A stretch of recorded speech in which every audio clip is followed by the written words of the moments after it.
To write Love on Her Arms. To Write Love on Her Arms was created to present hope and find help for people who struggle with depression, self-injury, addiction, or suicide while investing directly into treatment and recovery. This nonprofit organization was started in March of 2006 in Orlando, Florida. Jamie Twarkowski wrote a story about a friend. Her name was Renee Yohe. She was dealing with drug addiction, manic depression, self-harm, and other life issues, and that ultimately led to founding this company, or charity, excuse me.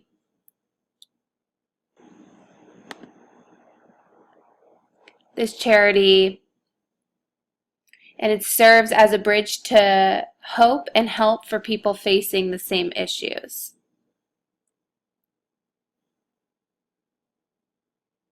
This is an excerpt from the story that was written by the founder.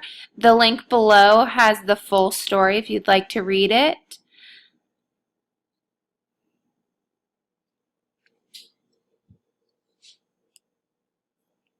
Some of the members mainly started out as musicians in bands where they wore the t-shirt To Write Love on Her Arms. It's a very distinct t-shirt for the organization.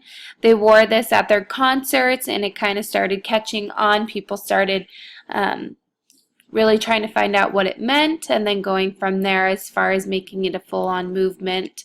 You can see in this picture here, this is the U.S. women's soccer team. They're supporting it and wearing that.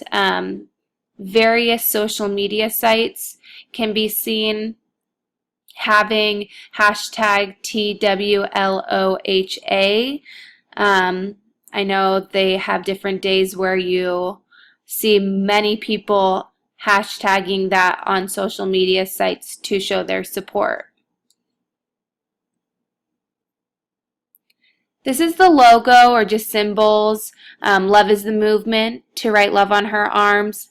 Again, t-shirts. I've seen shoes. Many different articles of clothing have this on them, as well as now people do tattoo it, as you see in the top right hand corner, or they just write it on their hands or arms.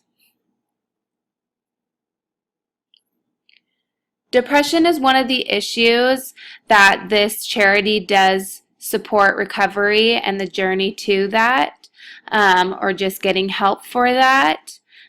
Depression is a condition that reportedly affects 1 in 10 Americans at one point or another. There is a spectrum of people who might show symptoms of depression, but they never get help. Individuals are most likely to suffer from depression if they're unemployed or recently divorced. It really can hit at any age, but it's most prevalent in people ages 45 to 64.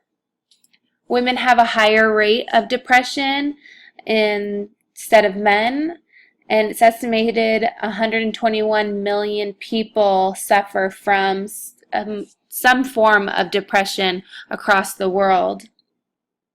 As far as the U.S., states with a high rate of depression are also having high rates of obesity, heart disease, stroke, sleep disorders, and more.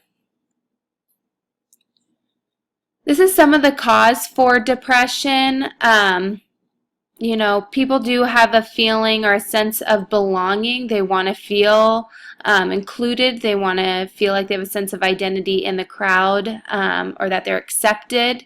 Loneliness can cause this to, come about as far as feeling isolated, alone, ostracized, not a part of the group.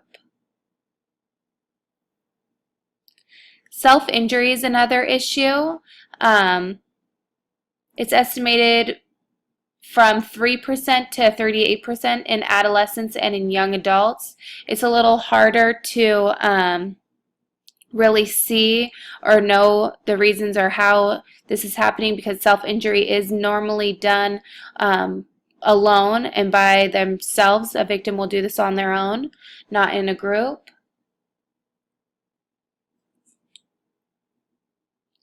Some causes of self-injury. This could be a way to cope with stress, past pain, anxiety. I do have a family member that has dealt with this self-injury and infliction. I know she dealt with this. She distorted the way that people talk to her. She changed the meaning in her mind. They wouldn't necessarily mean what she ultimately thought they were trying to convey, and then use this as a way to control the situation. She, has many allergies to different things. She had very low self-esteem. She was feeling isolated and alone. Just a lot was going on for her. So this was a way to control the situation and control something in her life. A way to kind of see or notice that somebody could potentially be doing self-injury to themselves. There's going to be reoccurring wounds, cuts, scrapes, unexplained injuries as far as bruising, maybe broken bones. They might feel helpless, hopeless, worthless. They'll seem socially withdrawn, or might isolate themselves even. Addiction, whether it be alcohol or substance-based, is another issue that Americans or people across the world are dealing with. 53% of adults in the U.S. have reported that one or more of their close relatives has a drinking problem. It's reported that approximately 50,000 cases of alcohol overdose are reported each year. And in 2009, an estimated 30.2 million people, 12 or older, reported driving under the influence of alcohol. Here are some causes of addiction.